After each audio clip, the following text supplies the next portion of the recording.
Pagi itu, sinar matahari menyusup melalui tirai jendela kamar tidur kami di apartemen mewah di pusat kota Jakarta. Aku, Sinta, seorang ibu rumah tangga berusia 35 tahun, sedang sibuk menyiapkan sarapan untuk keluarga kecilku.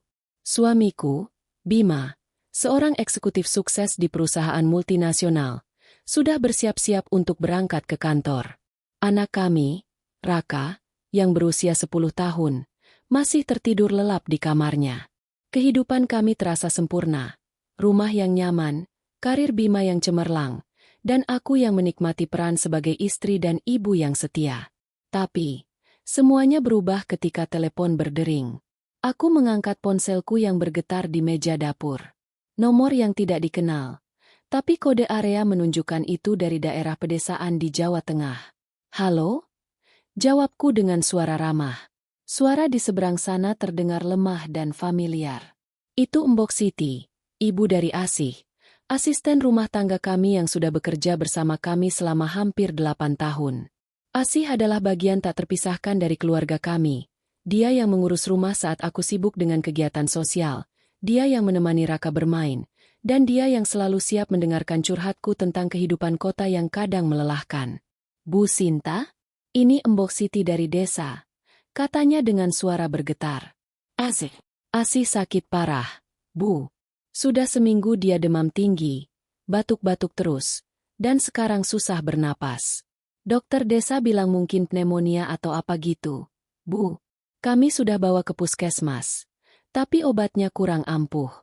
Asih sering nyebut-nyebut Bu Sinta, katanya kangen rumah di kota. Hatiku langsung teriris mendengar itu. Asih baru saja pulang ke desanya 2 bulan lalu untuk cuti panjang karena ibunya sakit. Aku ingat betapa sedihnya dia saat berpamitan. Tapi aku meyakinkannya bahwa dia bisa kembali kapan saja. Kini, giliran dia yang sakit. Aku merasa bersalah. Selama ini, Asih seperti saudara bagiku, tapi aku jarang sekali memikirkan kehidupannya di desa. "Embok, tenang ya. Saya akan kirim obat dan bantuan dari sini. Kalau perlu, saya datang ke sana," kataku spontan. Setelah menutup telepon, aku langsung duduk di kursi dapur, memproses informasi itu. Asih bukan sekadar pembantu. Dia adalah orang yang telah menjadi bagian dari rutinitas kami. Aku ingat pertama kali dia datang ke rumah kami. Gadis desa berusia 20 tahun yang polos dan pekerja keras.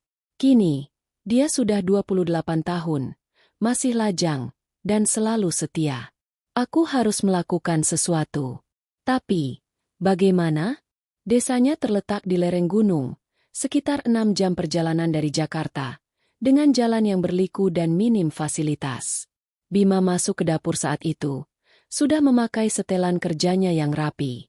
"Siapa yang telepon pagi-pagi begini?" tanyanya sambil menuang kopi. Aku ceritakan semuanya. Wajahnya langsung berubah, alisnya berkerut, dan dia meletakkan cangkirnya dengan keras. "Sinta, kamu nggak perlu repot-repot. Kirim aja uang atau obat lewat transfer. Aku sibuk banget minggu ini. Meeting penting dengan klien asing. Lagi pula, desa itu jauh. Bahaya kalau kamu pergi sendirian." Aku menatapnya tajam. "Bima, Asih sudah seperti keluarga. Dia sakit parah. Dan Mbok Siti bilang dia sering nyebut nama kita. Aku nggak bisa cuma kirim uang. Aku harus lihat sendiri kondisinya. Lagi pula, Raka bisa aku titipkan ke orang tua kita di Bogor untuk sementara." Bima menggelengkan kepala, tampak gelisah. "Kamu nggak paham, Sinta. Desa itu primitif. Nggak ada rumah sakit layak. Kalau kamu sakit di sana gimana? Aku nggak bisa ikut. Kerjaan lagi numpuk. Lebih baik kita panggil Asih ke sini kalau dia sudah agak baikan." Debat kami berlanjut selama sarapan. Bima terus mencoba membujukku dengan alasan logis. Pekerjaannya, keselamatan, dan biaya. Tapi, ada sesuatu yang aneh dalam nada suaranya. Biasanya, dia mendukung keputusanku, tapi kali ini dia seperti menyembunyikan sesuatu. Matanya menghindari tatapanku, dan tangannya gemetar sedikit saat memegang sendok. Aku mengabaikannya, menganggap itu karena stres kerja. Akhirnya, aku memutuskan, aku akan pergi. Aku berangkat besok pagi. Kamu urus Raka ya, Bima. Ini tanggung jawab kita sebagai majikan yang baik. Malam itu, aku sibuk mempersiapkan segalanya. Aku belanja obat-obatan di apotek, antibiotik, obat demam, vitamin, dan suplemen untuk pneumonia. Aku juga beli makanan bergizi seperti buah-buahan, susu, dan bubur instan. Tas besar kuperisi dengan pakaian hangat, karena desa Asi berada di dataran tinggi yang dingin. Aku hubungi Mbok Siti lagi untuk konfirmasi alamat dan rute. Desa kami, Kecamatan Gunung Kidul, Bu. Naik bus ke Solo dulu, lalu ganti angkot ke desa, katanya. Bima melihatku packing dengan ekspresi murung. Yakin mau pergi, sayang? Aku khawatir. Aku tersenyum dan memeluknya. Aku baik-baik aja. Cuma seminggu atau 2 minggu, sampai Asih pulih. Dia membalas pelukanku, tapi pelukannya terasa dingin, seperti ada jarak yang tak terlihat. Pagi berikutnya, aku berangkat. Bima mengantar ke terminal bus, tapi dia tampak tergesa-gesa. Hati-hati ya, hubungi aku setiap hari, katanya sebelum mencium keningku.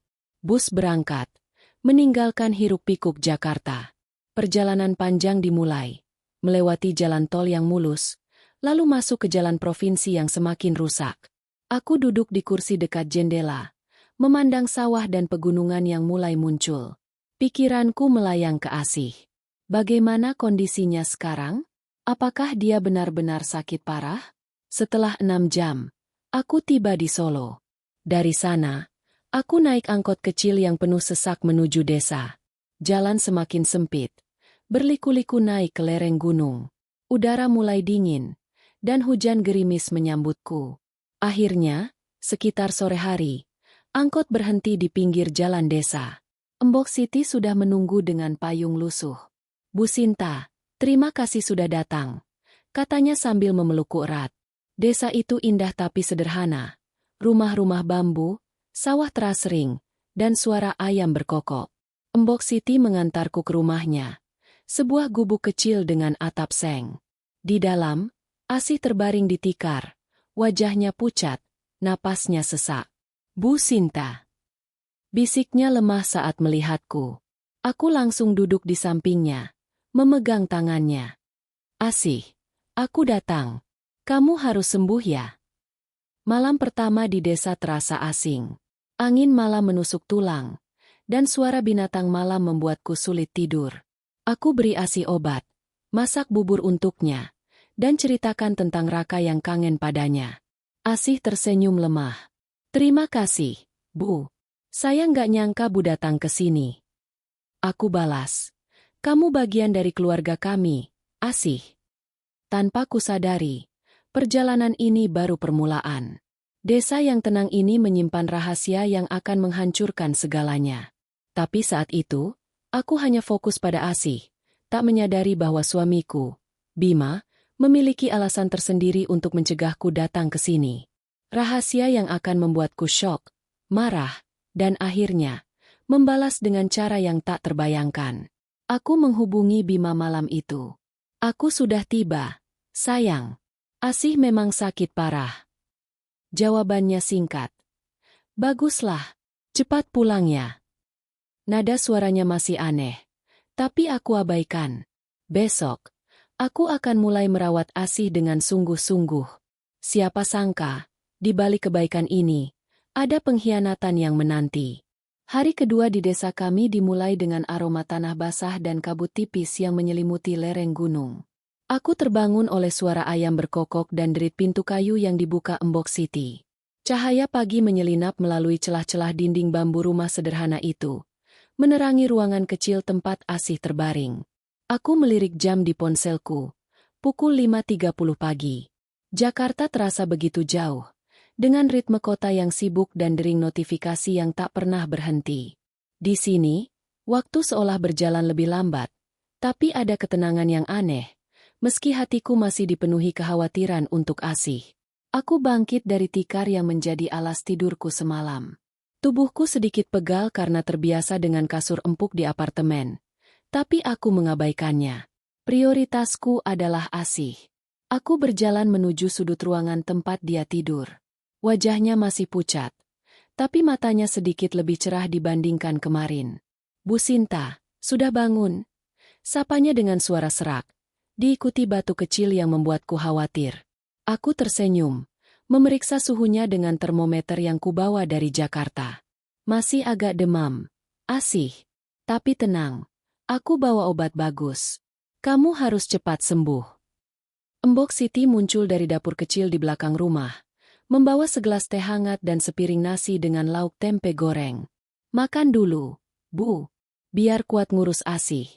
Katanya dengan nada hangat. Aku tersentuh oleh keramahannya. Meski keluarga ini hidup sederhana, mereka berbagi apa yang mereka punya tanpa ragu.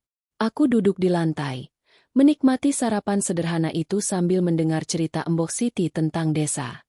Dulu, desa ini ramai, Bu. Tapi sekarang banyak anak muda pergi ke kota, cari kerja. Asih juga begitu, makanya jarang pulang. Setelah sarapan, aku mulai rutinitas merawat Asih. Aku memberinya antibiotik dan obat penurun demam sesuai dosis yang disarankan dokter temanku di Jakarta. Aku juga membuatkan bubur dari beras yang kubawa, menambahkan sedikit garam dan kaldu instan untuk memberi rasa. Asih makan dengan lahap meski porsinya kecil. Bu, makasih ya. Saya nggak enak hati, Bu Sinta jauh-jauh datang ke sini. Katanya sambil menatapku dengan mata berkaca-kaca. Aku menggenggam tangannya. Jangan bilang gitu, Asih. Kamu sudah bantu keluarga kami bertahun-tahun. Sekarang giliran aku bantu kamu. Hari itu, aku menghabiskan waktu untuk membersihkan rumah Embok Siti. Aku menyapu lantai tanah yang berdebu, mencuci piring di ember plastik, dan membantu menjemur pakaian di halaman. Pekerjaan ini terasa asing, tapi juga membumi. Di Jakarta, semua dilakukan mesin atau Asih. Di sini, aku belajar menghargai kerja keras sederhana. Warga desa mulai berdatangan. Sebagian membawa makanan seperti pisang rebus atau ketela. Mereka penasaran dengan ibu dari kota yang datang menjenguk Asih. Bu Sinta, orang kota kok nggak takut kotor, ya? Canda seorang tetangga, Bu RT, sambil terkekeh. Aku hanya tersenyum. Biasa aja kok, Bu. Di kota juga saya suka bersih-bersih. Namun, di balik keramahan mereka, aku mulai merasakan sesuatu yang ganjil. Beberapa warga, terutama perempuan tua, menatapku dengan pandangan yang sulit kuterjemahkan. Ada yang seperti iba, ada pula yang seperti menyimpan rahasia. Saat aku membantu Embok Siti mengambil air di sumur desa, seorang nenek bernama Embok Sari berbisik padaku. Bu, hati-hati di sini. Desa kecil, tapi banyak cerita. Aku tertawa kecil, menganggap itu cuma bercanda, tapi sorot matanya serius. Aku mengangguk sopan, meski hatiku mulai dipenuhi tanda tanya. Sore itu, aku memutuskan untuk berjalan-jalan di sekitar desa untuk menghilangkan penat. Desa kami terletak di lembah yang dikelilingi bukit hijau. Sawah teras sering membentang luas, dan di kejauhan, gunung menjulang megah. Aku berjalan menyusuri jalan setapak, menikmati udara sejuk dan suara gemericik sungai kecil. Beberapa anak desa berlarian, tertawa, sambil melambai padaku. Aku melambai balik, merasa seperti kembali ke masa kecilku di kampung halaman ibuku. Tapi, saat melewati sebuah warung kecil di pinggir desa, aku mendengar percakapan dua perempuan yang membuatku berhenti. Mereka duduk di bangku bambu, mengupas jagung sambil berbisik. Itu beneran istrinya Pak Bima, ya? Kata salah satunya. Kasihan, nggak tahu apa-apa. Padahal suaminya sering kesini. Aku membeku. Pak Bima. Nama itu terlalu familiar. Tapi, tidak mungkin itu Bima, suamiku. Mungkin hanya kebetulan. Aku mencoba menenangkan diri, tapi jantungku berdegup kencang. Aku memutuskan untuk tidak mendekat dan berbalik menuju rumah Embok Siti. Malam itu, setelah memastikan Asih minum obat dan tertidur, aku duduk di beranda rumah. Bintang-bintang bersinar terang di langit, sesuatu yang jarang kulihat di Jakarta. Aku mengambil ponselku dan menghubungi Bima. Sayang, Aku di desa baik-baik aja. Asih sudah agak mendingan, kataku ceria, mencoba mengusir kecurigaan dari pikiranku. Bima menjawab dengan nada datar. Baguslah. Jangan lama-lama di sana. Ya, aku kangen. Aku tersenyum, tapi ada nada dalam suaranya yang terasa tidak tulus, seperti dia sedang menyembunyikan sesuatu. Sebelum tidur, aku menulis di buku catatanku, sebuah kebiasaan lama untuk mencurahkan perasaan. Hari ini aneh. Desa ini indah, tapi ada sesuatu yang tidak beres. Tatapan warga, bisik-bisik mereka, apa yang mereka sembunyikan? Dan kenapa nama Bima disebut-sebut? Mungkin aku terlalu curiga. Fokus, Sinta, kamu di sini untuk Asih. Aku menutup buku itu, mencoba meyakinkan diri bahwa semua baik-baik saja. Tapi, di dalam hati, benih kecurigaan mulai tumbuh. Aku teringat sikap Bima yang aneh sebelum aku berangkat. Caranya berusaha mencegahku datang ke desa ini. Apakah dia hanya khawatir? Atau ada alasan lain? Aku menggelengkan kepala, mencoba menepis pikiran buruk itu. Besok, aku akan fokus merawat Asih dan mungkin mengobrol lebih banyak dengan warga untuk memahami desa ini. Siapa tahu, bisik-bisik tadi hanya gosip tak berdasar. Aku mematikan lampu minyak di sampingku dan berbaring di tikar. Suara jangkrik dan angin malam mengiringi tidurku. Tapi, di sudut pikiranku, ada bayangan samar tentang Bima dan desa ini yang terus mengganggu. Aku tidak tahu bahwa esok hari akan membawa petunjuk lain. Petunjuk yang akan membawaku lebih dekat ke rahasia yang akan mengguncang hidupku. Pagi ketiga di desa kami terasa lebih dingin dari sebelumnya. Kabut masih menyelimuti sawah-sawah terasering di kejauhan, dan aroma kayu bakar dari dapur Embok Siti memenuhi udara. Aku terbangun dengan perasaan campur aduk, lega karena kondisi Asih mulai membaik, tapi juga resah karena bisik-bisik yang kudengar di warung kemarin. Nama, Pak Bima, yang disebut dua perempuan itu terus bergema di pikiranku, seperti duri kecil yang menusuk-nusuk. Aku mencoba meyakinkan diri bahwa itu hanya kebetulan, tapi instingku berkata lain. Ada sesuatu yang tidak beres di desa ini. Setelah memeriksa suhu Asih, yang kini turun menjadi 37,5 derajat Celcius, aku membuatkan bubur lagi untuknya. Dia sudah bisa duduk dengan bantuan bantal, dan senyumnya mulai kembali. Bu Sinta, saya nggak tahu harus balas apa atas kebaikan Bu, katanya dengan suara yang masih lemah tapi penuh rasa syukur. Aku mengelus tangannya. Kamu fokus sembuh aja, Asih. Nanti kalau sudah kuat, kita cerita-cerita tentang Raka. Ya, dia kangen sama kamu. Asih tersenyum, tapi ada sesuatu di matanya, seperti rasa bersalah atau ketakutan, yang membuatku bertanya-tanya. Aku memilih untuk tidak bertanya saat itu, tak ingin membebani pikirannya. Embok Siti mengajakku ke pasar desa pagi itu untuk membeli sayuran dan kebutuhan lain. Bu, mumpung di sini, lihat-lihat pasar kami. Barangkali Bu Sinta suka, katanya sambil membawa keranjang anyaman. Aku setuju, berpikir bahwa keluar rumah bisa menyegarkan pikiranku. Kami berjalan menyusuri jalan setapak yang licin karena embun pagi. Pasar desa ternyata hanya berupa lapak-lapak sederhana di pinggir jalan utama, dengan pedagang yang menjajakan sayuran segar, ikan sungai, dan rempah-rempah. Bau jahe dan kunyit bercampur dengan aroma ikan asin, menciptakan suasana yang hidup meski sederhana. Di pasar, aku kembali merasakan tatapan warga. Beberapa pedagang perempuan tersenyum ramah, tapi ada juga yang berbisik saat aku lewat. Itu istri Pak Bima, ya? Bisik seorang penjual sayur ke temannya. Aku menoleh, tapi mereka langsung mengalihkan pandangan, pura-pura sibuk menata dagangan. Jantungku berdegup kencang. Lagi-lagi nama Bima. Aku mencoba tetap tenang, tersenyum pada Embok Siti yang sedang tawar-menawar harga kangkung. Embok, kenapa orang-orang kayaknya suka ngomongin saya? Tanyaku setengah bercanda, berharap dia memberi jawaban yang menenangkan. Embok Siti tertawa kecil, tapi ada ketegangan di wajahnya. Ah, orang desa gitu, Bu. Suka penasaran sama tamu dari kota. Nggak usah dipikirin. Jawabannya terdengar logis, tapi nada suaranya tidak meyakinkan. Aku memutuskan untuk tidak mendesak. Tapi pikiranku semakin liar. Apakah Bima pernah ke sini? Dia memang sering pergi dinas ke berbagai kota. Tapi dia selalu bilang itu untuk urusan kantor. Mungkin ada pria lain bernama Bima? Aku mencoba mencari alasan yang masuk akal. Tapi perasaan gelisah itu semakin kuat. Sepulang dari pasar, aku membantu Mbok Siti memasak makan siang, sayur kolplai dan tempe goreng, menu sederhana yang ternyata terasa luar biasa enak. Asih ikut makan sedikit, dan aku senang melihat nafsu makannya kembali. Sore itu, aku memutuskan untuk mengobrol dengan beberapa tetangga yang datang menjenguk Asih. Salah satunya adalah Bu RT. Perempuan parubaya yang ramah tapi suka bicara blak-blakan. Bu Sinta hebat ya. Jauh-jauh dari Jakarta cuma buat ngurus Asih. Suami Bu nggak ikut?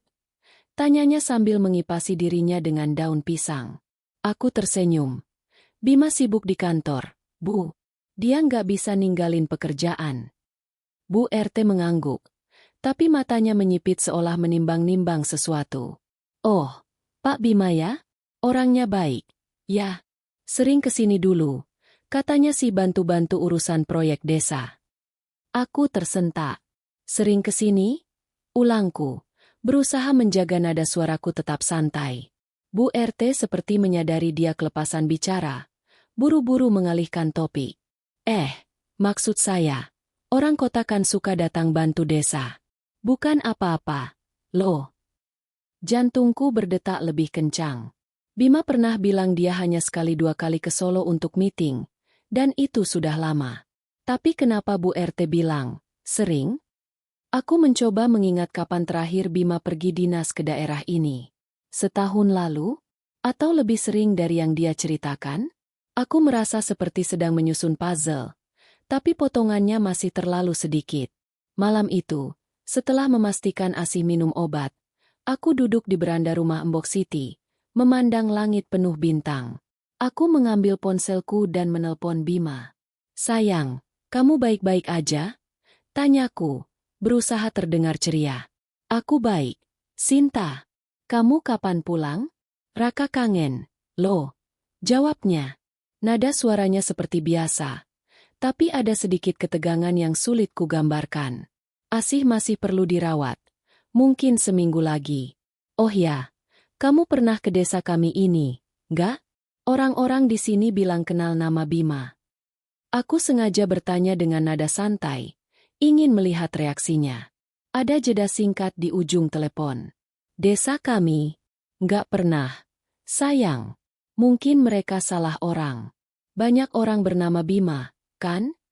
Jawabnya cepat, diikuti tawa kecil yang terdengar dipaksakan. Aku mengangguk. Meski dia tidak bisa melihatku. Iya, mungkin. Oke, aku tidur dulu ya. Besok aku telepon lagi. Setelah menutup telepon, aku duduk termenung. Bima berbohong. Aku tahu caranya bicara saat dia menyembunyikan sesuatu. Nada yang terlalu santai, tawa yang tidak alami. Tapi, apa yang dia sembunyikan? Aku kembali ke dalam rumah dan menulis di buku catatanku. Hari ini semakin aneh. Nama Bima disebut lagi, dan Bu RT bilang dia sering ke sini. Bima bilang dia nggak pernah ke desa ini. Tapi kenapa aku nggak percaya? Apa yang terjadi di sini? Aku harus cari tahu. Tapi pelan-pelan. Jangan sampai Asih atau Mbok Siti curiga aku sedang menyelidiki sesuatu. Aku menutup buku itu. Tapi pikiranku terus berputar. Sebelum tidur, aku mendengar suara langkah kaki di luar rumah. Aku mengintip dari jendela, tapi hanya melihat bayangan samar di kejauhan. Mungkin hanya warga yang lewat, tapi hatiku berdegup kencang. Desa ini, dengan segala keindahannya, mulai terasa seperti labirin penuh rahasia. Aku tahu aku harus lebih waspada, tapi juga lebih cerdik. Besok, aku akan mencoba mengobrol lebih banyak dengan warga. Mungkin dengan Bu RT atau Mbok Sari yang kemarin memberi peringatan samar. Ada sesuatu yang disembunyikan dariku, dan aku bertekad untuk mengungkapnya, apapun risikonya. Malam keempat di desa kami terasa lebih gelap dari biasanya. Bulan purnama tersembunyi di balik awan tebal, dan hanya suara jangkrik yang memecah keheningan. Aku duduk di beranda rumah Embok Siti, mencoba menenangkan pikiran yang kacau. Bisik-bisik tentang Pak Bima yang kudengar di pasar dan dari Bu RT terus menghantuiku.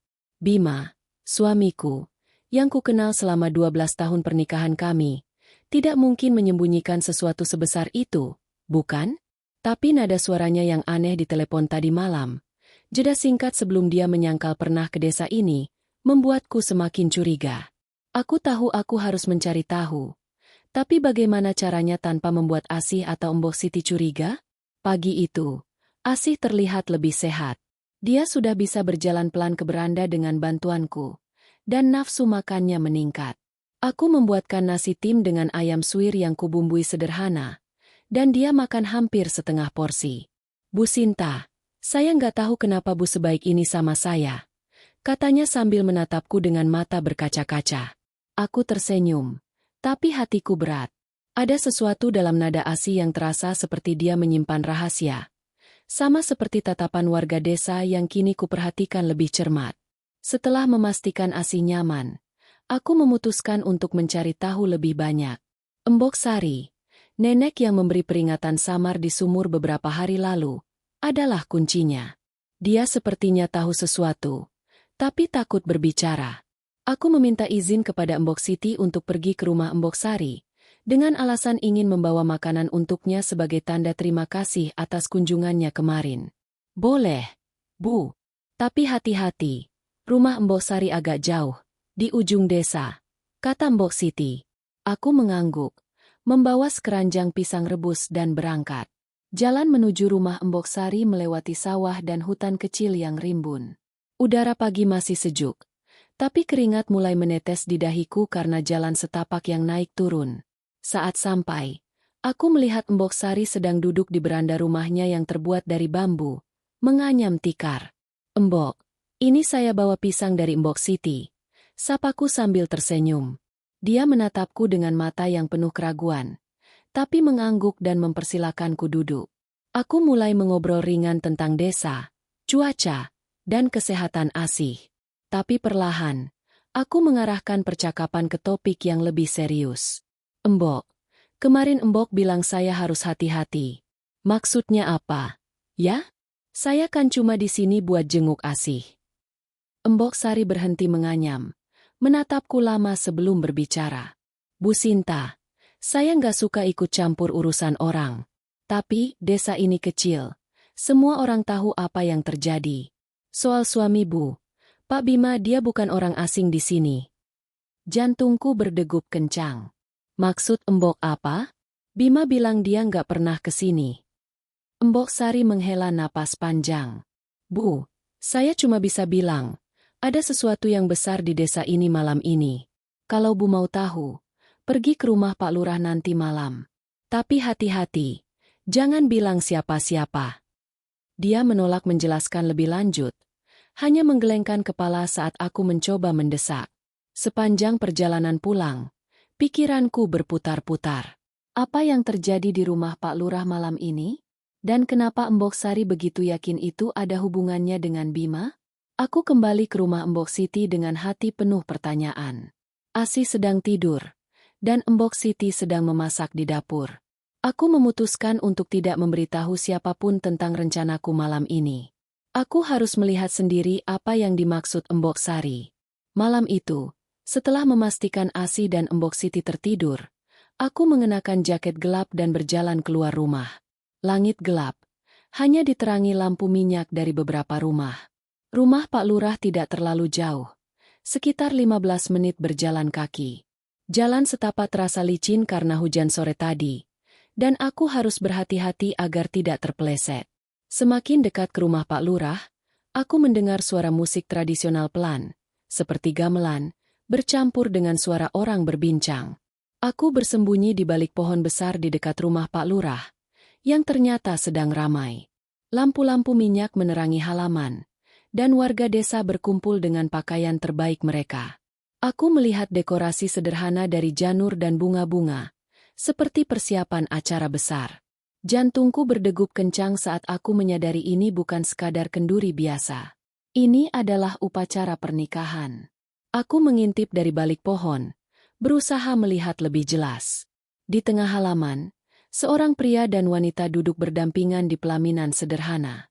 Wanita itu mengenakan kebaya putih, wajahnya tertutup kerudung tipis, tapi dia terlihat muda, mungkin berusia 20-an. Pria di sampingnya memakai beskap hitam, dan saat dia menoleh, dunia seakan berhenti berputar. Itu Bima. Suamiku, pria yang kucintai selama bertahun-tahun, duduk di pelaminan sebagai mempelai pria, di samping seorang gadis desa yang tak kukenal. Aku merasa napasku terhenti. Rasa panas menjalar di dadaku, bercampur dengan dinginnya keringat yang mengalir di punggungku. Aku ingin berteriak, ingin berlari ke tengah acara dan menampar Bima, tapi kakiku seperti terpaku. Aku hanya bisa menatap, tak percaya. Saat seorang tetua desa memimpin doa untuk pernikahan siri mereka. Kata-kata siri itu seperti pisau yang menikam hatiku. Bima, pria yang kusebut suami, yang kini seharusnya ada di Jakarta bersama anak kami, sedang menikahi wanita lain di desa terpencil ini. Aku menutup mulutku dengan tangan, menahan isak yang hampir pecah. Warga desa tampak menikmati acara, tapi beberapa wajah, terutama Embok Sari yang berdiri di sudut, terlihat gelisah saat melihatku dari kejauhan. Dia menggelengkan kepala pelan, seolah memintaku untuk tidak membuat keributan. Aku mengerti isyaratnya, tapi kemarahan di dadaku sulit dikendalikan.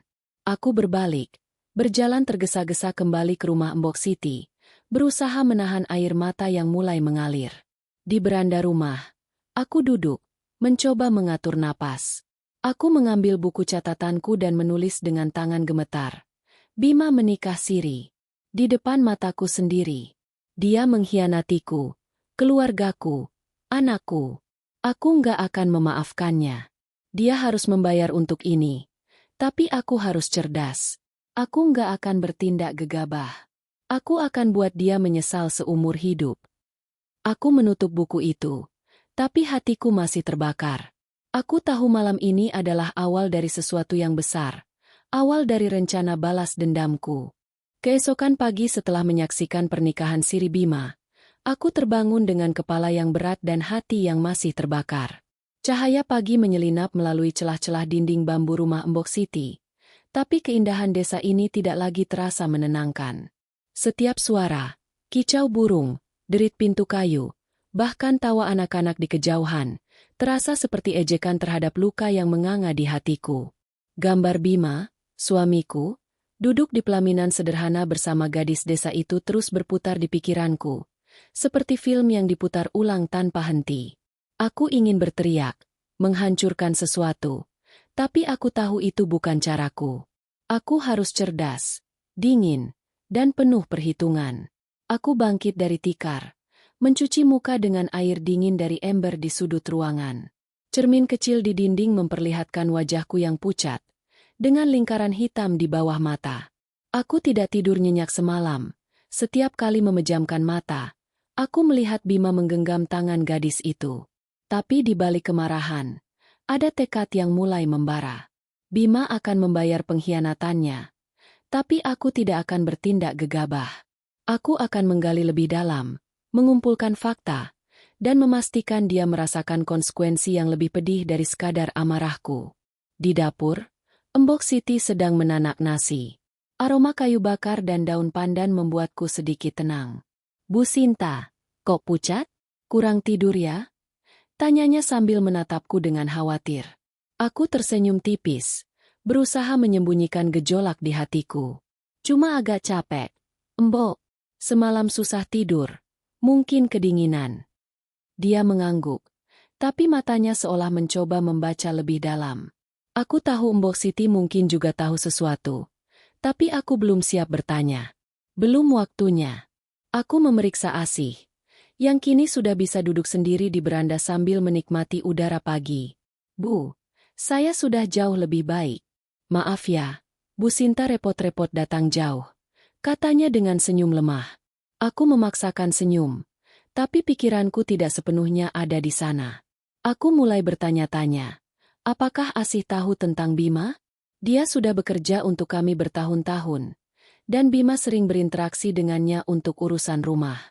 Mungkinkah dia menyimpan rahasia ini? Aku memutuskan untuk tidak bertanya langsung, tapi mengamati reaksinya lebih cermat. Hari itu, aku memilih untuk tetap di rumah, membantu Mbok Siti membersihkan halaman dan memasak makan siang. Tapi pikiranku sibuk merancang langkah berikutnya.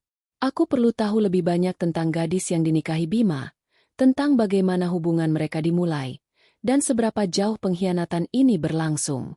Aku juga perlu bukti, sesuatu yang bisa kugunakan untuk menghancurkan Bima tanpa membuatku terlihat sebagai istri yang cemburu buta.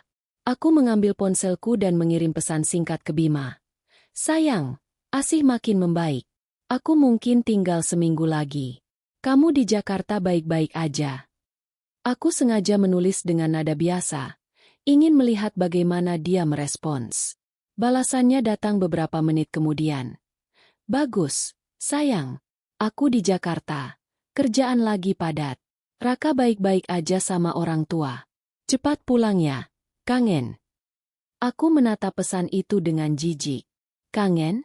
Pria yang baru saja menikahi wanita lain berani bilang kangen? Aku menahan dorongan untuk membalas dengan kata-kata pedas. Tidak, aku harus sabar. Aku akan berpura-pura tidak tahu apa-apa. Setidaknya untuk saat ini.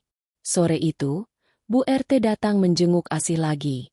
Aku memanfaatkan kesempatan untuk menggali informasi. Bu RT, kemarin saya dengar ada acara di rumah Pak Lurah. Kayaknya ramai ya? Tanyaku sambil menyodorkan segelas teh. Bu RT tersenyum, tapi ada ketegangan di wajahnya. Oh, iya, Bu. Cuma acara keluarga kecil, pernikahan siri gitu. Orang desa suka bikin acara sederhana. Aku mengangguk, berusaha terlihat santai. Pernikahan siri? Wah, siapa yang nikah? Saya kan tamu, pengen tahu dong cerita desa. Bu RT ragu-ragu, tapi akhirnya berbicara. Anaknya Pak Lurah, Sari, nikah sama orang kota. Orangnya baik, katanya sih sering bantu desa. Aku merasa darahku membeku. Sari, anak Pak Lurah, itu pasti gadis yang kulihat di pelaminan. Dan, orang kota, itu jelas Bima. Aku menahan diri untuk tidak menunjukkan emosi. Oh, menarik. Orang kota itu siapa ya? Kayaknya warga pada kenal. Tanyaku dengan nada polos. Bu RT tampak tidak nyaman. Saya nggak tahu pasti, Bu. Orang desa kan suka ngomongin tamu. Mungkin cuma gosip. Dia buru-buru mengalihkan topik. Tapi aku sudah mendapat petunjuk penting. Sari, anak Pak Lurah. Aku perlu tahu lebih banyak tentang dia dan hubungannya dengan Bima. Tapi aku juga sadar, Bu RT tidak akan bicara lebih banyak. Aku harus mendekati orang lain. Mungkin seseorang yang lebih dekat dengan Sari. Malam itu, aku kembali ke beranda, menulis di buku catatanku. Sari, anak Pak Lurah, adalah wanita yang dinikahi Bima. Bu RT tahu, tapi dia takut bicara. Mungkin Mbok Siti dan ASih juga tahu sesuatu. Aku harus cari tahu lebih banyak tentang Sari. Siapa dia? Bagaimana Bima bisa dekat dengannya? Aku juga perlu bukti konkret. Mungkin dokumen atau saksi. Bima, kamu pikir kamu bisa main-main di belakangku? Tunggu saja. Aku menutup buku itu, merasa tekadku semakin kuat. Aku mulai merancang strategi. Pertama, aku akan mendekati Sari tanpa menimbulkan kecurigaan. Mungkin aku bisa berpura-pura ingin membantu keluarga Pak Lurah, mengingat status mereka di desa. Kedua, aku perlu mencari tahu kapan dan bagaimana Bima sering datang ke desa ini. Apakah dia menggunakan kedekatannya dengan ASih sebagai alasan? Ketiga, aku harus mengumpulkan bukti yang tak terbantahkan. Foto, dokumen, atau kesaksian warga. Aku tahu ini tidak akan mudah. Tapi aku punya waktu. Bima tidak tahu bahwa aku sudah mengetahui rahasianya. Dan itu adalah keuntunganku. Sebelum tidur, aku menghubungi Bima lagi, kali ini melalui panggilan suara. Sayang, aku kangen Raka. Kamu besok kirim foto dia dong. Kataku dengan nada manis. Bima tertawa. Tentu, sayang. Besok aku kirim. Kamu jaga diri ya di desa. Aku tersenyum pahit di balik telepon. Oh, Bima, kau pikir aku masih istri bodoh yang percaya setiap katamu? Aku menutup telepon dan menatap langit malam. Bintang-bintang bersinar terang, tapi hatiku gelap, dipenuhi rencana untuk membuat Bima menyesali pengkhianatannya. Pagi kelima di desa kami dimulai dengan embun yang masih menempel di daun-daun pisang di halaman rumah Embok Siti. Udara dingin menusuk tulang, tapi kemarahan di dadaku terasa lebih panas dari sebelumnya. Kebenaran tentang pernikahan Siri Bima dengan Sari, anak Pak Lurah, masih terasa seperti mimpi buruk yang tak kunjung usai. Setiap kali aku memejamkan mata, aku melihat wajah Bima di pelaminan, tersenyum pada gadis itu seolah aku dan Raka tidak pernah ada. Tapi aku bukan wanita yang akan menangis dan menyerah. Aku, Sinta, akan membuat Bima menyesali setiap detik pengkhianatannya, dengan cara yang cerdas, terencana, dan tak terlupakan. Aku bangkit dari tikar, mencuci muka dengan air sumur yang dingin, mencoba mendinginkan kepala yang penuh amarah. Di dapur, Embok Siti sedang menyiapkan sarapan. Nasi goreng sederhana dengan telur dan kol. Aroma bawang goreng membuatku sedikit tenang, tapi pikiranku sibuk merancang langkah berikutnya. Aku tahu aku harus bergerak hati-hati. Bima tidak boleh tahu bahwa aku sudah mengetahui rahasianya, dan aku harus mengumpulkan lebih banyak informasi sebelum bertindak. Hari ini, aku akan mulai mendekati Sari dan mencari tahu lebih banyak tentang hubungan mereka, sambil tetap merawat Asih agar tidak ada yang curiga. Asih terlihat semakin membaik.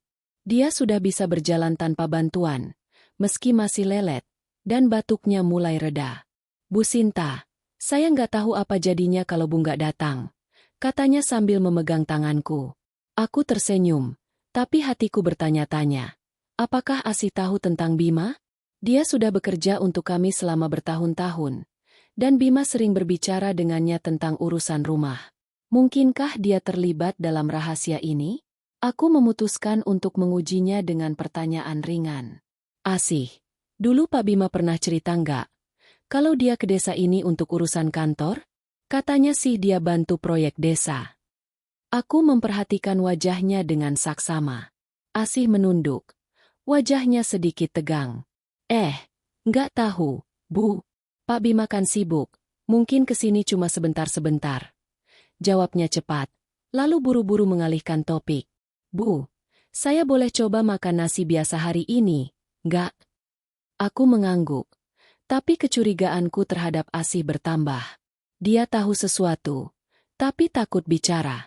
Aku harus lebih cerdik untuk mendapatkan informasi darinya tanpa membuatnya panik. Setelah sarapan, aku meminta izin kepada Embok Siti untuk pergi ke rumah Pak Lurah.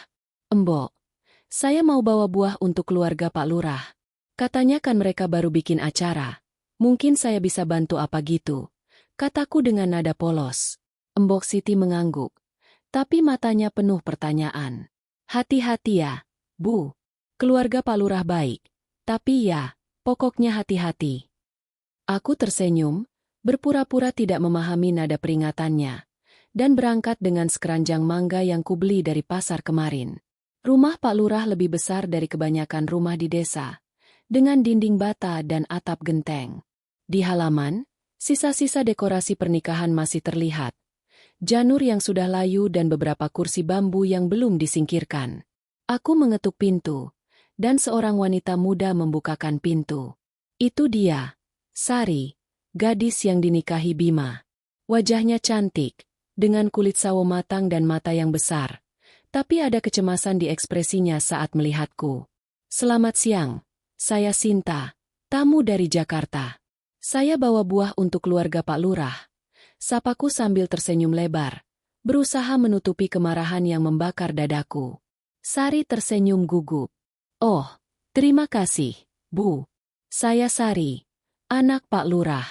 Masuk dulu, Bu. Aku masuk, memperhatikan setiap detail di rumah itu. Ada foto keluarga di dinding, tapi tidak ada tanda-tanda Bima. Tentu saja, ini pernikahan siri, mereka tidak akan memamerkannya. Pak Lurah dan istrinya menyambutku dengan ramah, tapi aku bisa merasakan ketegangan di udara. Mereka tahu aku istri Bima, dan mereka jelas tidak nyaman dengan kehadiranku. Aku mengobrol ringan, bertanya tentang desa dan acara pernikahan kemarin. Wah, katanya ada pernikahan siri ya, Bu? Pasti meriah, kataku sambil menatap Sari, yang langsung menunduk. Ibu lurah menjawab dengan hati-hati. Iya, Bu, cuma acara kecil keluarga. Anak kami, Sari, nikah sama orang baik dari kota. Aku mengangguk, berpura-pura antusias. Wah, hebat ya. Orang kota itu siapa? Mungkin kenal, soalnya saya juga dari Jakarta. Pertanyaanku membuat suasana membeku. Sari tiba-tiba bangkit, mengatakan dia harus membantu di dapur, dan buru-buru pergi. Aku tahu aku tidak akan mendapat banyak informasi hari ini, tapi kunjunganku berhasil membuat mereka gelisah. Itu langkah pertama. Aku ingin Sari dan keluarganya tahu bahwa aku tidak bodoh, bahwa aku sedang mengawasi. Setelah berpamitan, aku kembali ke rumah Mbok Siti. Pikiranku penuh rencana. Aku perlu mendekati Sari lebih jauh, mungkin dengan berpura-pura bersahabat. Aku juga perlu bukti konkret tentang pernikahan siri ini. Mungkin dokumen, foto, atau saksi yang mau bicara. Sore itu, aku menghubungi teman lamaku di Jakarta, Dian, seorang pengacara keluarga yang bisa dipercaya. Aku ceritakan sekilas situasi tanpa menyebut detail. Dian, kalau ada kasus pernikahan siri, apa yang bisa dilakukan secara hukum? Tanyaku. Dia menjelaskan bahwa pernikahan siri tidak diakui negara, tapi bisa digunakan sebagai bukti perselingkuhan dalam gugatan cerai atau tuntutan lainnya. Kumpulkan bukti, Sinta, foto, dokumen, atau kesaksian saksi. Kalau butuh bantuan, aku siap bantu dari sini, katanya. Aku mengangguk, merasa sedikit lebih kuat. Dian akan menjadi sekutuku di kota. Malam itu, aku duduk di beranda, menulis di buku catatanku. Sari adalah kuncinya. Dia gugup saat bertemu denganku. Berarti dia tahu aku istri Bima.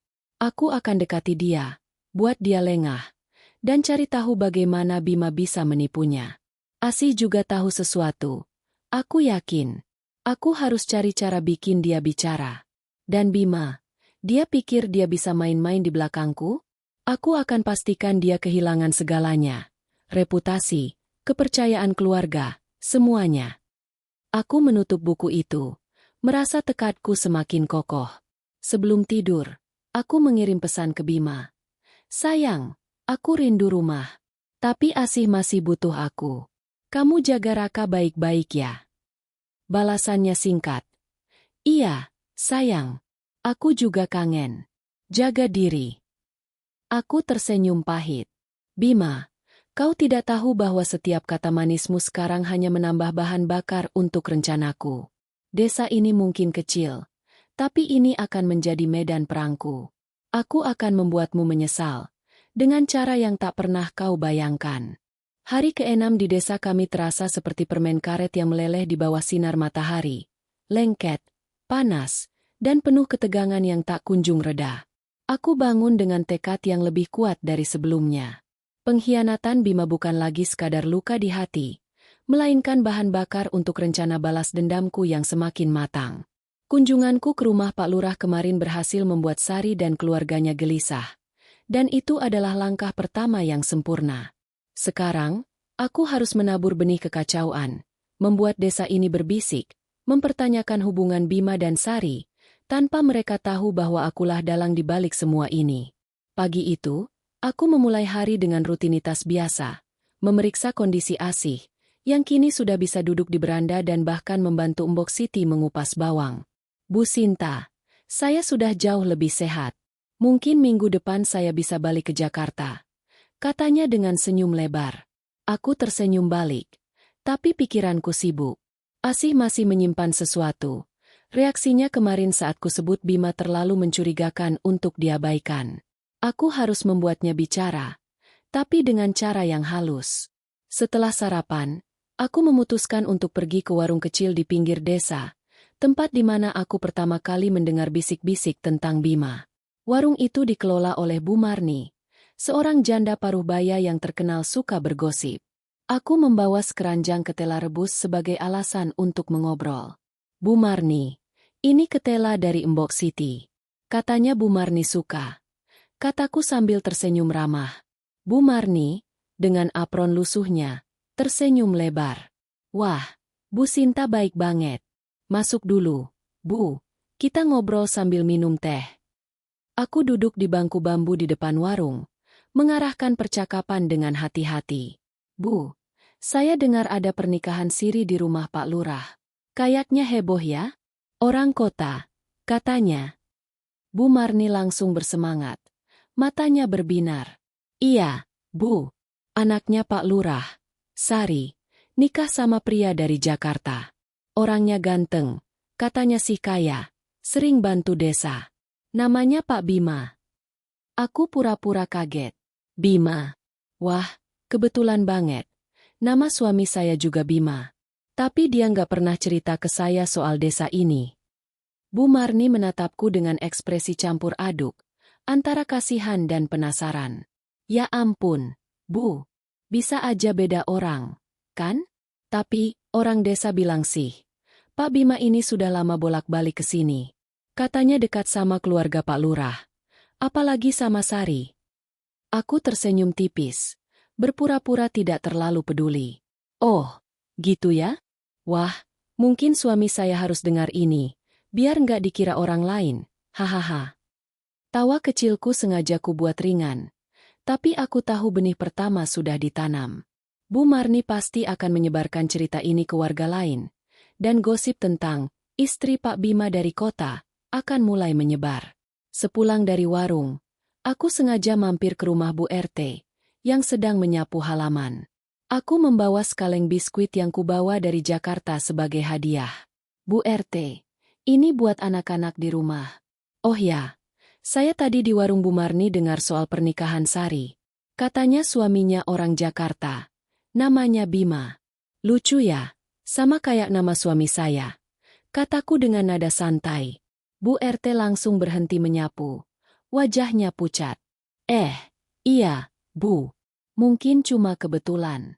Nama Bima kan umum. Aku mengangguk, tapi menambahkan. Iya, mungkin. Tapi saya jadi penasaran. Nanti telepon suami saya tanya apa dia kenal orang ini. Aku bisa melihat keringat di dahi Bu RT meski udara pagi masih sejuk. Dia tahu sesuatu. Dan ketakutannya hanya menguatkan dugaanku bahwa banyak warga di sini tahu tentang hubungan Bima dan Sari. Aku berpamitan, meninggalkan Bu RT dengan wajah gelisah. Benih kedua telah ditanam. Aku ingin warga desa mulai mempertanyakan hubungan Bima dan Sari, dan kehadiranku sebagai istri sah akan membuat mereka tidak nyaman. Sore itu, aku menghubungi Dian, teman pengacaraku di Jakarta, untuk memperbarui rencana. Dian, aku butuh saran. Kalau aku mau kumpulkan bukti pernikahan siri, apa yang harus dicari? Dian menjelaskan bahwa dokumen seperti surat pernyataan pernikahan siri, foto acara, atau kesaksian saksi bisa sangat berguna. Kalau bisa, Sinta, cari tahu siapa yang memimpin upacara itu. Biasanya ada tokoh agama atau tetua desa yang jadi saksi. Mereka bisa dipanggil kalau ada proses hukum.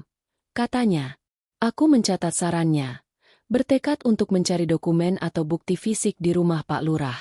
Malam itu, aku kembali ke rumah Pak Lurah dengan alasan mengembalikan keranjang yang kupakai untuk membawa mangga kemarin.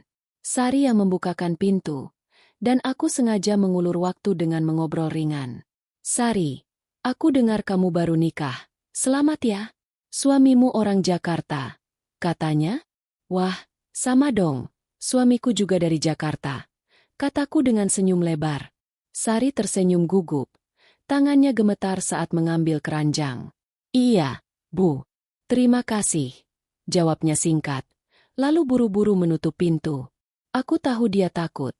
Dan itu membuatku semakin yakin bahwa dia tidak sepenuhnya nyaman dengan pernikahan ini. Sebelum pulang, aku sengaja berhenti di dekat rumah tetangga Pak Lurah, Embok Sari, yang ternyata sedang duduk di beranda. Embok, saya dengar Sari nikah sama orang Jakarta. Orangnya baik, ya? Tanyaku dengan nada polos. Embok Sari menatapku dengan mata penuh makna.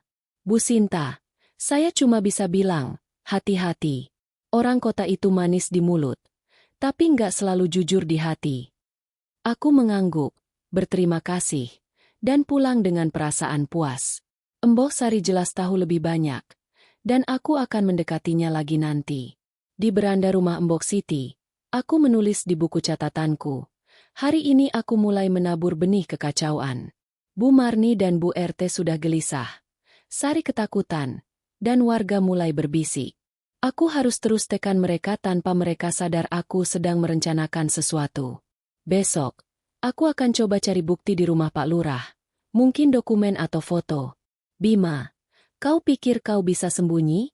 Aku akan pastikan semua orang tahu siapa dirimu sebenarnya. Aku menutup buku itu, merasa seperti jenderal yang sedang menyusun strategi perang. Sebelum tidur, aku mengirim pesan ke Bima. Sayang, desa ini asyik banget. Orang-orang ramah, tapi suka gosip. Hahaha. Ada yang bilang kenal kamu. Loh, lucu ya? Aku sengaja menulis dengan nada ringan, ingin melihat reaksinya. Balasannya datang cepat. Haha, orang desa gitu. Jangan dengerin gosip. Sayang, aku di Jakarta. Fokus kerja. Aku tersenyum pahit. Bima, kau terlalu percaya diri. Aku akan membuat desa ini menjadi mimpi buruk bagimu. Hari ke-7 di desa kami terasa seperti puncak dari sebuah permainan catur yang telah kulangkahkan dengan cermat.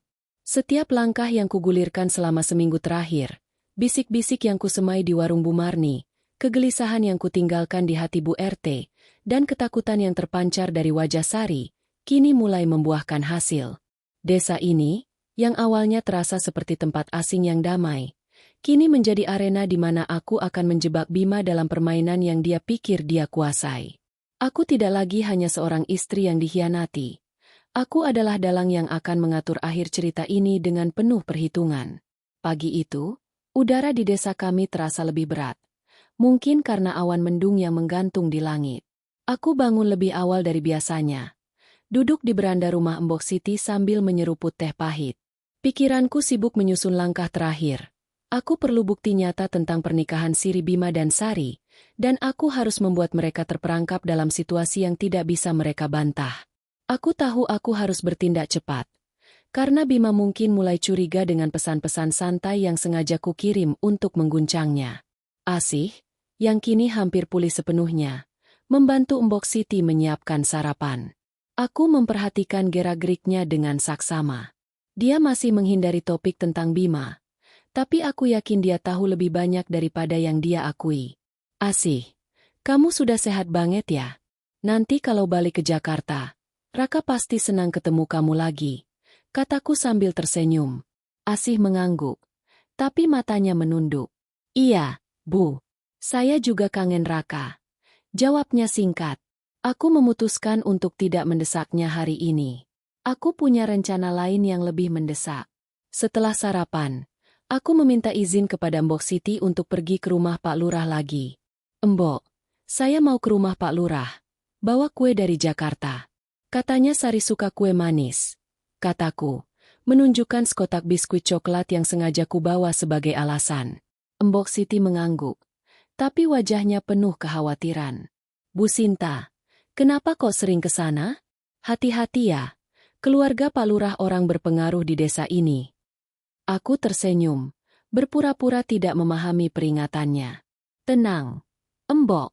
Saya cuma mau bersosialisasi. Di rumah Pak Lurah, aku disambut oleh Ibu Lurah, yang tampak lebih ramah dari kunjungan sebelumnya, meski matanya masih waspada. Sari tidak terlihat, dan aku sengaja bertanya. Sari nggak di rumah, Bu? Saya bawa kue buat dia.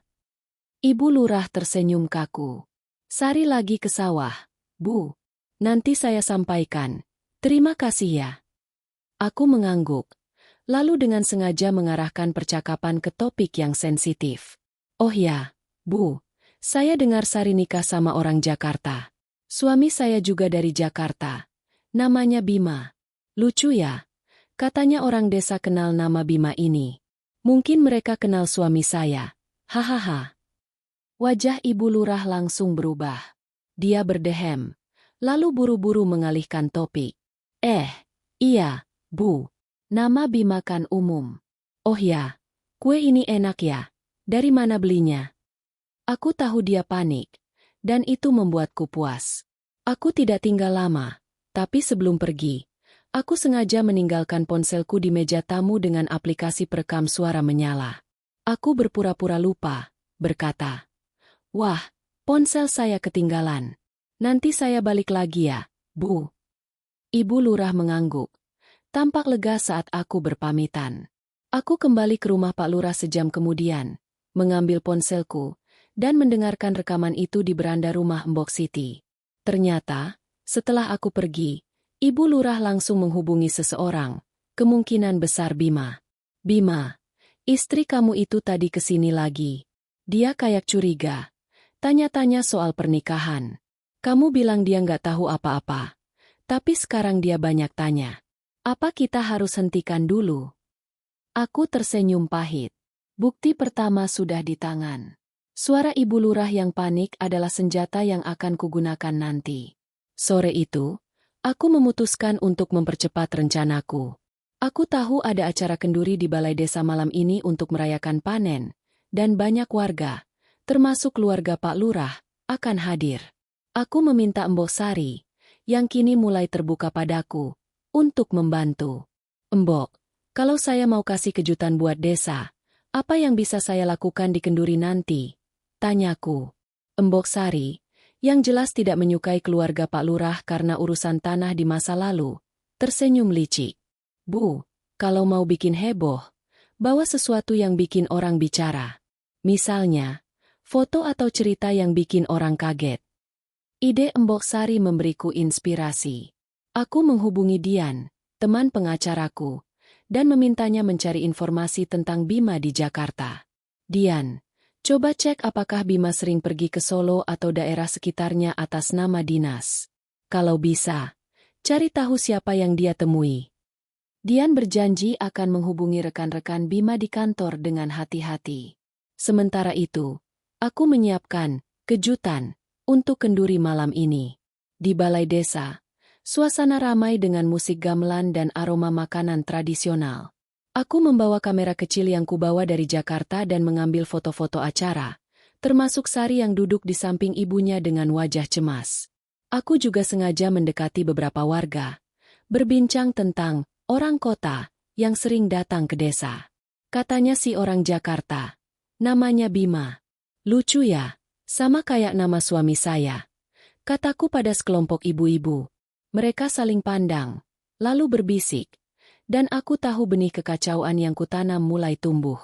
Di tengah acara, aku meminta izin kepada ketua acara untuk memberikan sambutan singkat sebagai tamu dari kota. Aku berdiri di depan warga, tersenyum lebar. "Terima kasih atas sambutan hangat desa kami. Saya di sini untuk merawat ASih, tapi saya juga dengar banyak cerita menarik, termasuk soal seseorang dari Jakarta yang sering ke sini. Katanya namanya Bima, sama kayak suami saya. Mungkin nanti saya tanya dia, siapa tahu dia punya kembaran di desa ini, hahaha." Tawa kecilku disambut tawa warga, tapi aku melihat wajah Sari memucat dan Ibu Lurah gelisah. Aku tahu kata-kataku telah mengguncang mereka. Malam itu, aku menulis di buku catatanku. Hari ini, perangkap terakhir mulai terbentuk. Rekaman suara Ibu Lurah, foto-foto Sari, dan bisik-bisik warga akan menjadi senjataku. "Bima, kau pikir kau bisa menyembunyikan semua ini?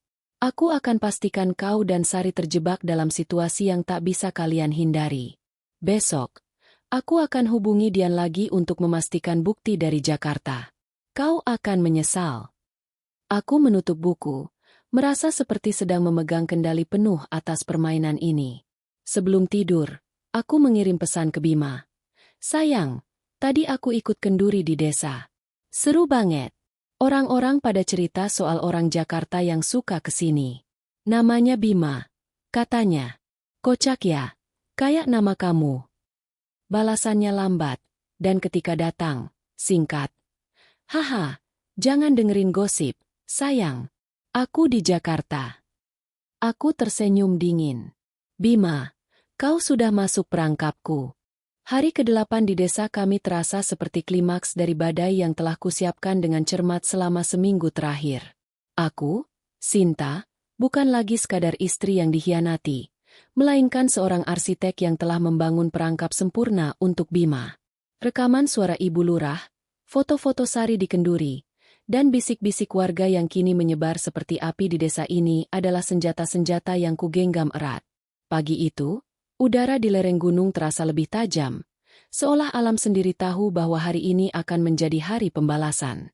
Aku tidak akan membiarkan Bima lolos dari pengkhianatannya, dan hukumannya akan terasa lebih menyakitkan dari sekadar kemarahan yang meledak-ledak. Aku bangun sebelum fajar, duduk di beranda rumah Embok Siti dengan secangkir teh pahit yang sudah dingin. Pikiranku berputar, menyusun langkah terakhir untuk memastikan Bima menghadapi konsekuensi yang tak terlupakan. Aku telah menghubungi Dian, teman pengacaraku di Jakarta, semalam. Dia berhasil mendapatkan informasi dari rekan kerja Bima. Ternyata Bima sering mengajukan perjalanan dinas ke Solo dengan alasan proyek fiktif yang tidak ada dalam laporan resmi perusahaan. Dian juga menemukan beberapa email dari Bima ke seorang kontak bernama Sarika, yang berisi kata-kata mesra, bukti yang kini disimpan di cloud untuk keamanan. Aku tersenyum pahit. Bima, kau pikir kau bisa menyembunyikan semua ini dariku? Pagi itu, Asih sudah hampir pulih sepenuhnya.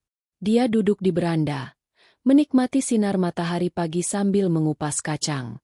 Bu Sinta, saya benar-benar nggak tahu gimana caranya balas kebaikan Bu, katanya dengan tulus.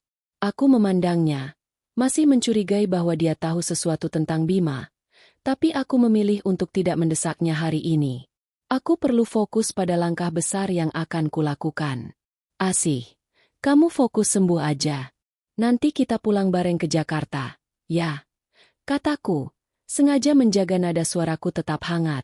Asih mengangguk, tapi matanya masih menyimpan ketegangan yang samar. Aku memutuskan untuk memulai hari dengan mengunjungi Embok Sari, nenek yang telah menjadi sekutuku tanpa disadari.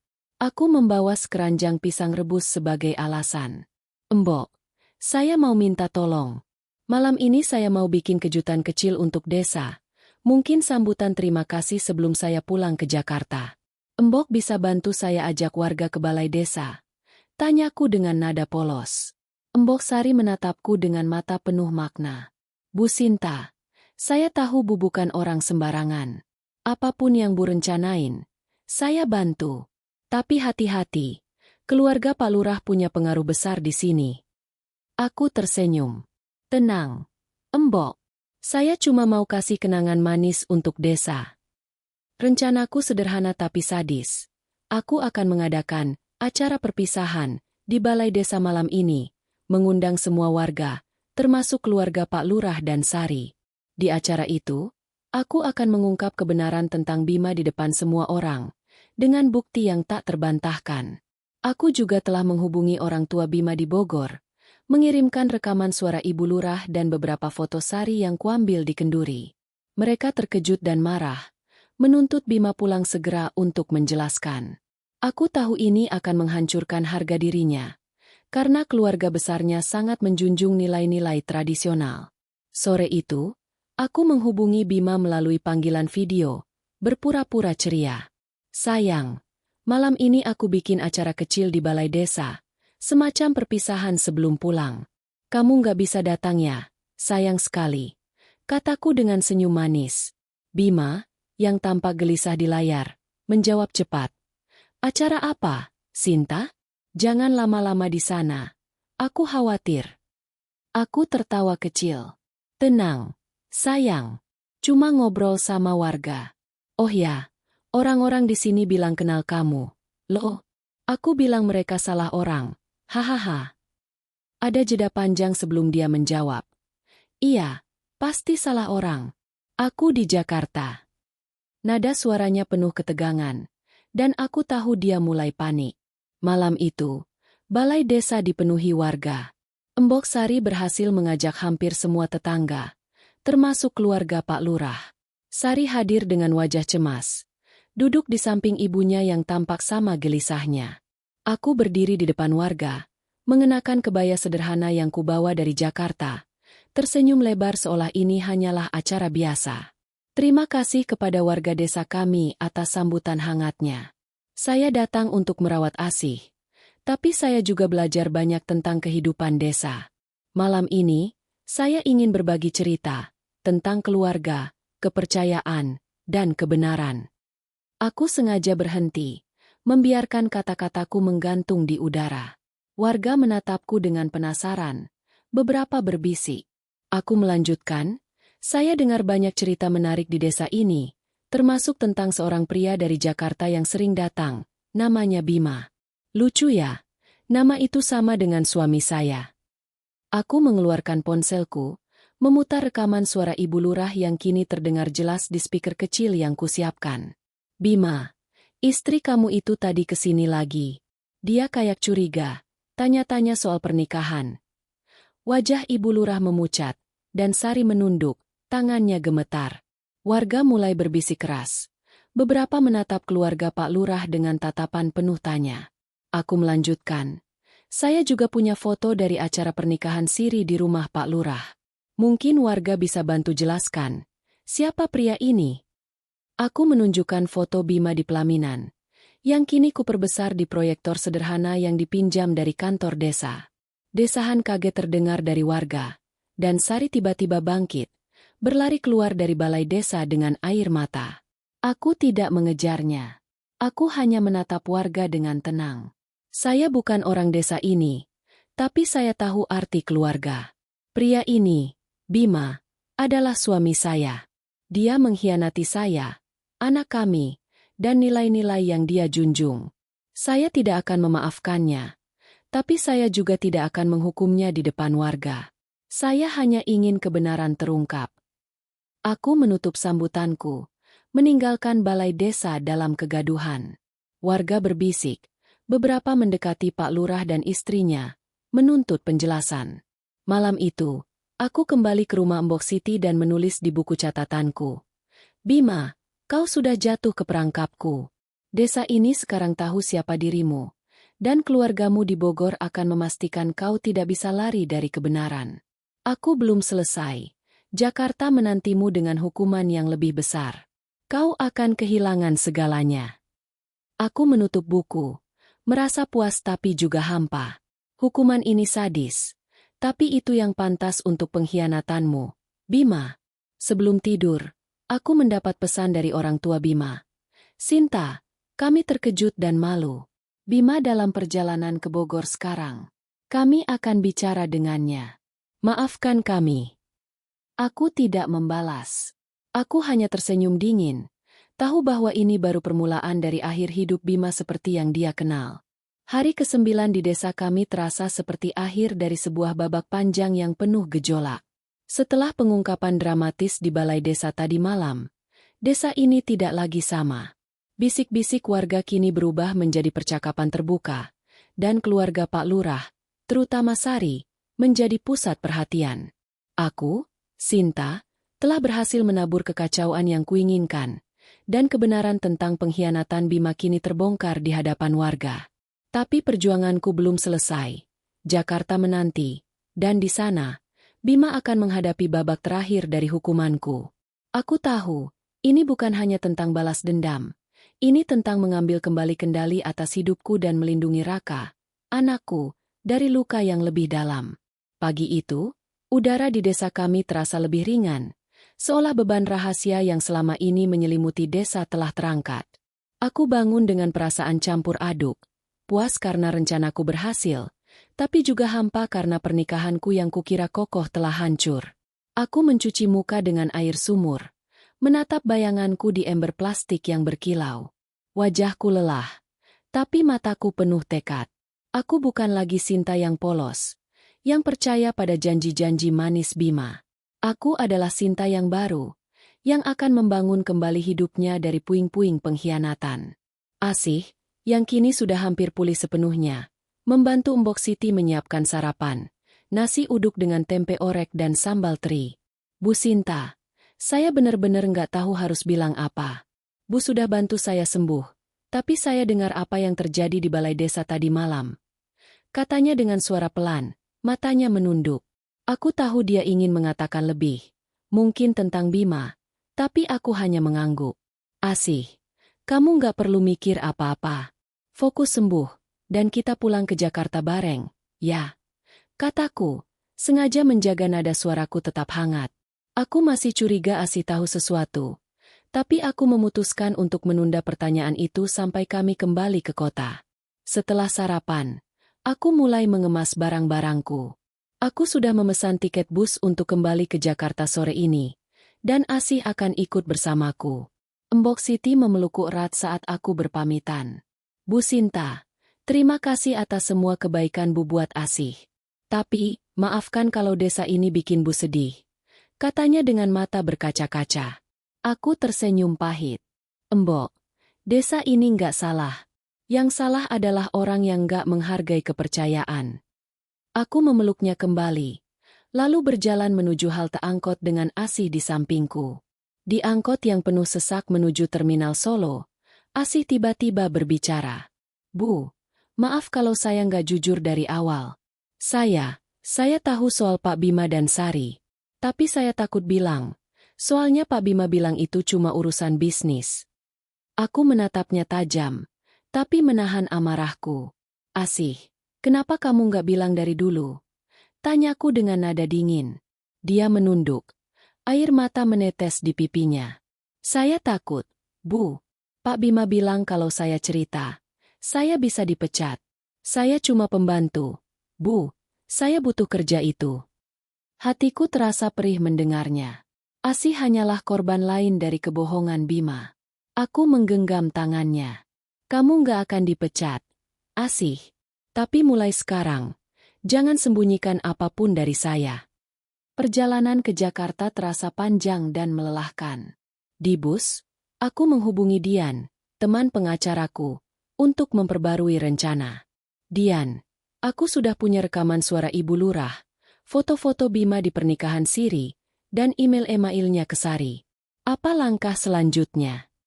Dian menjelaskan bahwa dengan bukti-bukti ini, aku bisa mengajukan gugatan cerai dengan alasan perselingkuhan. Bima bisa kehilangan banyak. Sinta, hak asuh Raka, harta Gonogini, bahkan reputasinya di kantor kalau ini sampai bocor. Aku sarankan kita siapkan dokumennya sekarang. Dan kalau mau, kita bisa laporkan dia ke polisi atas penipuan atau pelanggaran moral, katanya. Aku mengangguk, meski Dian tidak bisa melihatku. Siapkan semuanya, Dian. Aku mau dia kehilangan segalanya. Sesampainya di Jakarta malam itu, aku langsung menuju rumah orang tua Bima di Bogor untuk menjemput Raka. Dia berlari memelukku. Wajahnya cerah. Mama, aku kangen, katanya sambil memelukku erat. Aku mencium keningnya, berusaha menahan air mata. Mama juga kangen, sayang. Orang tua Bima, yang tampak lelah dan murung, meminta maaf lagi atas kelakuan anak mereka. Sinta, kami sudah bicara dengan Bima. Dia mengaku salah, tapi dia bilang dia akan jelaskan semuanya padamu, kata Ibu Bima. Aku hanya mengangguk. Terima kasih, Bu. Tapi ini urusan saya dan Bima sekarang. Malam itu, di apartemen kami, aku duduk di sofa sambil menatap foto keluarga kami yang terpajang di dinding. Raka sudah tidur, dan Asih sibuk membereskan dapur. Bima belum pulang, tapi aku tahu dia akan segera datang, mungkin dengan alasan atau permintaan maaf yang sudah kusiapkan untuk kuhancurkan. Aku membuka buku catatanku dan menulis. Bima, kau pikir kau bisa pulang dan memperbaiki semuanya dengan kata-kata manis? Kau salah. Jakarta akan menjadi neraka bagimu. Aku punya bukti, sekutu, dan tekad yang tak akan goyah. Kau akan kehilangan keluarga, karir, dan harga dirimu. Ini bukan akhir. Ini baru permulaan dari hidup barumu yang penuh penyesalan. Tiba-tiba, aku mendengar suara kunci di pintu. Bima masuk. Wajahnya pucat dan matanya penuh ketegangan. Sinta, kita perlu bicara, katanya dengan suara serak. Aku menatapnya, tersenyum dingin. Oh, tentu, Bima. Kita akan bicara. Tapi kali ini, akulah yang menentukan aturannya. Aku menutup buku catatanku, siap menghadapi konfrontasi terakhir. Desa kami mungkin telah membuka luka, tapi Jakarta akan menjadi tempat di mana aku menyelesaikan semuanya.